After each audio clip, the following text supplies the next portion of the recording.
കഴിഞ്ഞ 2 ലോക്സഭാ തെരഞ്ഞെടുപ്പുകളിലും ബി.ജെ.പിയെ ഏകപക്ഷീയമായി പിന്തുണച്ച സംസ്ഥാനങ്ങളിൽ ഒന്നാണ് ജാർഖണ്ഡ്. 2 തവണയും ബി.ജെ.പിക്ക് അനുകൂലമായ രീതിയിൽ ഏകപക്ഷീയമാണെന്ന മട്ടിലാണ് തെരഞ്ഞെടുപ്പ് ഫലം വന്നത്. 2014ലെയും 2019ലെയും തെരഞ്ഞെടുപ്പുകളിൽ സംസ്ഥാനത്തെ ആകെയുള്ള 14 സീറ്റുകളിൽ 12ഉം ബി.ജെ.പി നേടിയതാണ്. ജെ.എം.എമ്മും കോൺഗ്രസും ചേർന്നുള്ള യു.പി.എ 2 സീറ്റുകൾ മാത്രം ഒതുങ്ങിയിരുന്നു. ഇത്തവണയും ജാർഖണ്ഡിൽ മുൻ തെരഞ്ഞെടുപ്പിന്റെ ഫലം ആവർത്തിക്കുവാനാണ് ബി.ജെ.പി ശ്രമിക്കുന്നത്. മറുവശത്ത് നിയമസഭാ തെരഞ്ഞെടുപ്പിലെ വിജയത്തിന്റെ ആവേശത്തിൽ ലോക്സഭാ തെരഞ്ഞെടുപ്പിലും ബി.ജെ.പിക്ക് ബ്രേക്ക് ഇടാൻ ഒരുങ്ങുകയാണ് ഇന്ത്യ സഖ്യം. ഇന്ത്യ സഖ്യം പ്രതീക്ഷയർപ്പിച്ച സംസ്ഥാനങ്ങൾ ജാർഖണ്ഡ് മുൻപന്തിയിലാണ്. സംസ്ഥാനത്ത് ഭൂരിപക്ഷ സീറ്റുകൾ നേടാനാണ് ഇന്ത്യ സഖ്യം ശ്രമിക്കുന്നത്. ജാർഖണ്ഡിലെ 14 സീറ്റുകളിലേക്കുള്ള തെരഞ്ഞെടുപ്പ് 4 ഘട്ടങ്ങളിലായിട്ടാണ് നടക്കുന്നത്.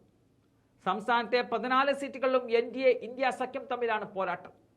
ഓൾ ജാർഖണ്ഡ് സ്റ്റുഡൻസ് യൂണിയനുമായി സഖ്യത്തിലാണ് ബി.ജെ.പി മത്സരിക്കുന്നത്.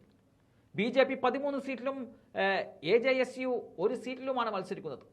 മറുവശത്ത് കോൺഗ്രസ്, ജാർഖണ്ഡ് മുക്തി മോർച്ച, CPI-ML, രാഷ്ട്രീയ ജനതാദൾ എന്നിവ ഇന്ത്യ സഖ്യത്തിലുണ്ട്.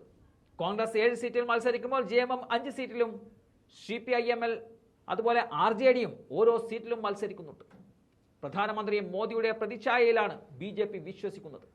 ജാർഖണ്ഡ് മുൻ മുഖ്യമന്ത്രി ഹേമന്ത് സോറനെ അഴിമതി കേസിൽ അറസ്റ്റ് ചെയ്തതും കോൺഗ്രസ് മന്ത്രി അലിംഗർ ആലത്തിന്റെ പേഴ്സണൽ സെക്രട്ടറിയുടെ വീട്ടിൽ നിന്നും കോടികളുടെ കള്ളപ്പണം കണ്ടെടുത്തതും ഉൾപ്പെടെയുള്ള കാര്യങ്ങളാണ് തെരഞ്ഞെടുപ്പ് പ്രചരണത്തിൽ ബി.ജെ.പി പ്രധാനമായും പരാമർശിക്കുന്നത്.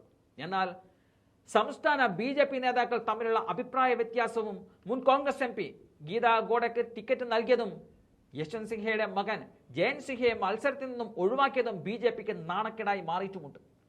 മുൻ മുഖ്യമന്ത്രി ഹേമന്ത് സോറന്റെ അറസ്റ്റ് തങ്ങൾക്ക് വോട്ട് നൽകുമെന്നതാണ് ഇന്ത്യ മുന്നണിയുടെ പ്രതീക്ഷ. സംസ്ഥാനത്ത് അധികാരത്തിലെത്തിയ ഉടൻ തുടർച്ചയായി ആരംഭിച്ച ക്ഷേമ പദ്ധതികളും ഗുണം ചെയ്യുമെന്നതാണ് ഇന്ത്യ സഖ്യം കരുതുന്നത്. ജാർഖണ്ഡിൽ 5 ST സംവരണ സീറ്റുകളുണ്ട്. എല്ലാ കണ്ണുകളും ഇപ്പോൾ അവയിലാണ്. ഇതിൽ 2 എണ്ണം കഴിഞ്ഞ തെരഞ്ഞെടുപ്പിൽ യു.പി.എ സഖ്യം നേടിയിരുന്നു. മറ്റ് 3 സീറ്റുകൾ എൻ.ഡി.എ വിജയിച്ചെങ്കിലും ഏറ്റവും ചെറിയ ഭൂരിപക്ഷമാണ് അവർക്ക് ലഭിച്ചത്. ഇത്തവണ ST സംവരണ സീറ്റുകളിൽ മികച്ച മുന്നേറ്റമുണ്ടാക്കാൻ ഇന്ത്യ സഖ്യവും ശ്രമിക്കുന്നുണ്ട്. ഗോത്രവർഗക്കാരനായ ഹേമന്ത് സോറനെ ബി.ജെ.പി നിയമവിരുദ്ധമായി അറസ്റ്റ് ചെയ്തതിനാൽ ആദിവാസികൾ ഇന്ത്യ സഖ്യത്തിന്റെ പക്ഷത്തായിരിക്കുമെന്നും പ്രതീക്ഷ അർപ്പിക്കുന്നുണ്ട്. കഴിഞ്ഞ 2 തെരഞ്ഞെടുപ്പുകളിൽ നിന്നും വ്യത്യസ്തമായി ഇത്തവണ ഇരു പാർട്ടികളും തമ്മിൽ ഇഞ്ചോടിഞ്ച് പോരാട്ടമാണ് നടക്കുക എന്നതാണ് ഇപ്പോൾ രാഷ്ട്രീയ നിരീക്ഷകർ അഭിപ്രായപ്പെടുന്നത്.